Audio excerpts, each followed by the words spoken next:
Okay, gang, how about part 2 of the 2023 MLB trade deadline predictions? We are exactly 1 week away from the day. All this week, I'm going to give you my predictions for what I think will happen. Keep in mind, these are not proposals. Okay, there was a little confusion yesterday. These are predictions, what I think teams will likely do.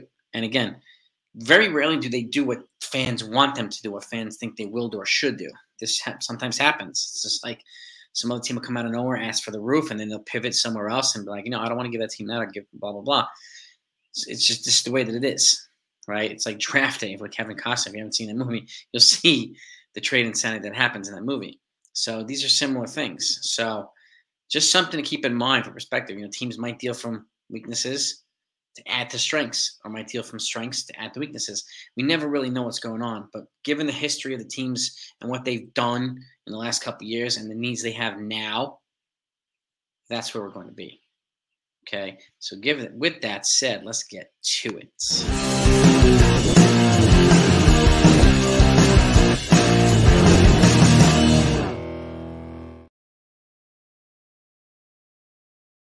First up, yeah, you know it is.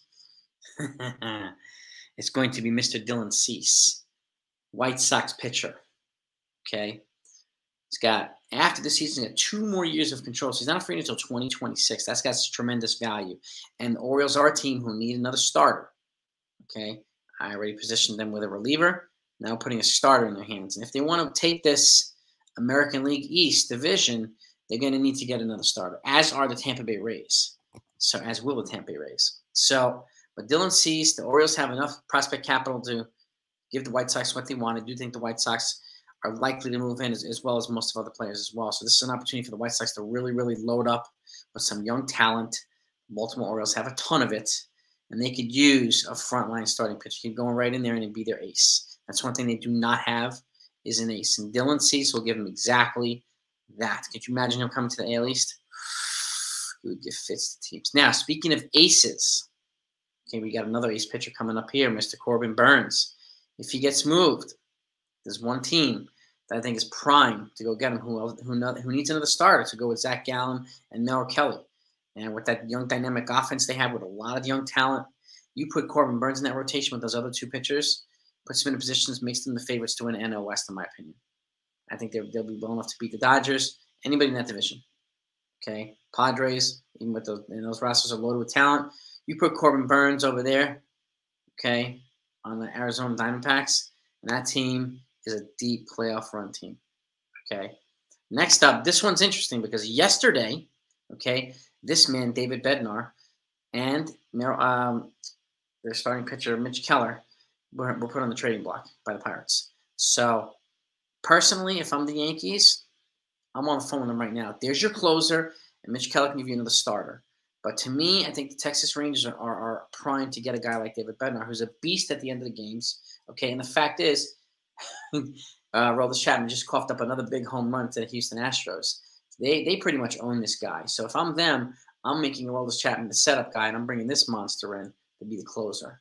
So I'm predicting him to the Texas Rangers. So that would really, really put them in a position to win the AL West. And if you want to beat the Houston Astros, you're going to need a guy like this on the back end of the bullpen to do it.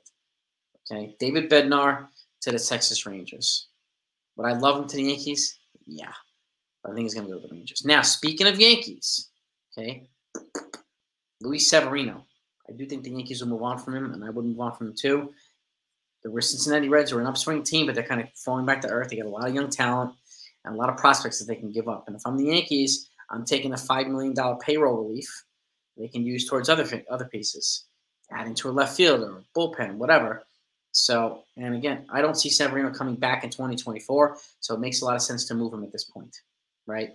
So, Severino, I have going to the Cincinnati Reds. And let me know what you think of that one. I'm really, really curious to know what you think, okay? And lastly, today, yes, Luis Robert. Dynamic out. This is the second piece today from the White Sox, right? Dynamic outfielder from the Houston Astros. I think it's interesting because the Astros are going after an outfielder, as are the Yankees, so Clay Bellinger's been the talk. But if Luis Robert becomes available, he's another guy that can really, really contribute to a lot of lineups. And I could see the Astros pivoting from Clay Bellinger and getting Luis Robert. So this would be a huge addition to their offense, who's been relatively underwhelming with low performance and also a lot of injuries. So add Robert to that lineup. Again, you get a lot of prospects back from the White Sox. The White Sox can do a full teardown and a full rebuild of pretty much their whole system this trade deadline. So I can see Luis Robert being moved, and if he does get moved, the Houston Astros are the team that I think he'll be moved to. So those are my 5 today.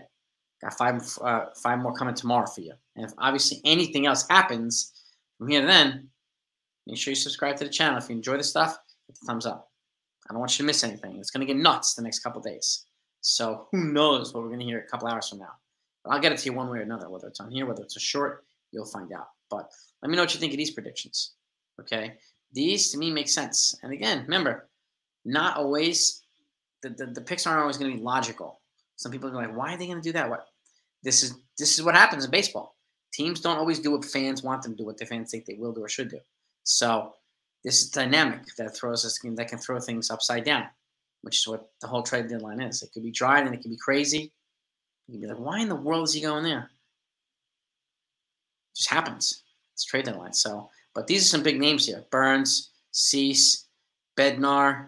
So. And even Severino and Luis Robert. This is a big lineup right here today. So load up the comments. Let me know what you think. I'll talk to you all later.